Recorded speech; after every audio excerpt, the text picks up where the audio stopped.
दिवाली पर लक्ष्मी गणेश जी पूजन, श्री राम जी का पूजन क्यों नहीं?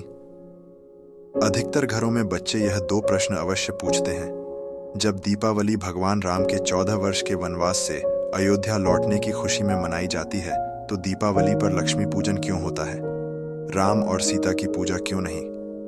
दूसरा यह कि दीपावली पर लक्ष्मी जी के साथ गणेश जी की पूजा क्यों होती है, विष्णु भगवान की क्यों नहीं?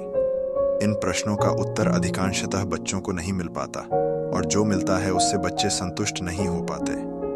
आज की शब्दावली के अनुसार कुछ लिबरल्स लोग युवाओं और बच्चों के मस्तिष्क में यह प्रश्न डाल रहे हैं कि लक्ष्मी पूजन का औचित्य क्या है, जबकि दीपावली का उत्सव राम से जुड़ा हुआ है। कुल मिलाकर वह बच्चों का ब्रेन वॉश कर रहे हैं कि सनातन धर्म और सनातन त्योहारों का आपस में कोई तारतम्य नहीं है, सनातन धर्म बेकार है। आप अपने बच्चों को इन प्रश्नों के सही उत्तर बताएं। दीपावली का उत्सव दो युग, सतयुग और त्रेता युग से जुड़ा हुआ है। सतयुग में समुद्र मंथन से माता लक्ष्मी उस दिन प्रकट हुई थी, इसलिए लक्ष्मी जी का पूजन होता है। भगवान राम भी त्रेता युग में इसी दिन अयोध्या लौटे थे, तो अयोध्या वासियों ने घर घर दीपमाला जलाकर उनका स्वागत किया था, इसलिए इसका नाम दीपावली है। अतः इस पर्व के दो नाम हैं, लक्ष्मी पूजन जो सतयुग से जुड़ा है, दूजा दीपावली जो त्रेता युग प्रभु राम और दीपों से जुड़ा है। लक्ष्मी गणेश का आपस में क्या रिश्ता है, और दिवाली पर इन दोनों की पूजा क्यों होती है? लक्ष्मी जी सागर मंथन में मिली। भगवान विष्णु ने उनसे विवाह किया और उन्हें सृष्टि की धन और ऐश्वर्य की देवी बनाया गया। लक्ष्मी जी ने धन बांटने के लिए कुबेर को अपने साथ रखा। कुबेर बड़े ही कंजूस थे, वे धन बांटते ही नहीं थे, वे खुद धन के भंडारी बनकर बैठ गए।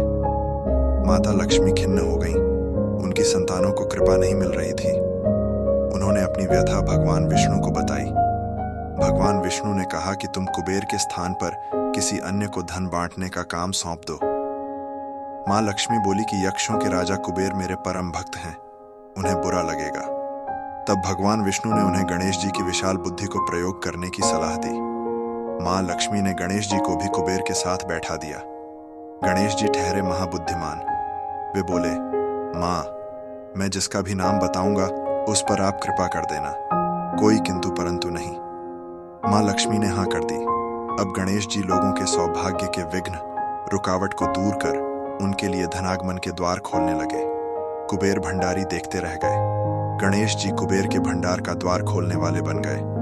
गणेश जी की भक्तों के प्रति ममता कृपा देख मां लक्ष्मी ने अपने मानस पुत्र श्री गणेश को आशीर्वाद दिया कि जहां वे अपने पति नारायण के संग ना हों, वहां उनका पुत्रवत गणेश उनके साथ रहे।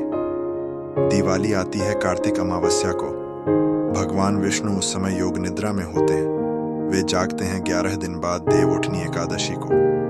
मां लक्ष्मी को पृथ्वी भ्रमण करने आना होता है शरद पूर्णिमा से दिवाली के बीच के 15 दिनों में, इसलिए वे अपने संग ले आती हैं अपने मानस पुत्र गणेश जी को। इसीलिए दिवाली को लक्ष्मी गणेश की पूजा होती है। ये कैसी विडंबना है कि देश और हिंदुओं के सबसे बड़े त्योहार का पाठ्यक्रम में कोई विस्तृत वर्णन नहीं है, और जो वर्णन है वह अधूरा है।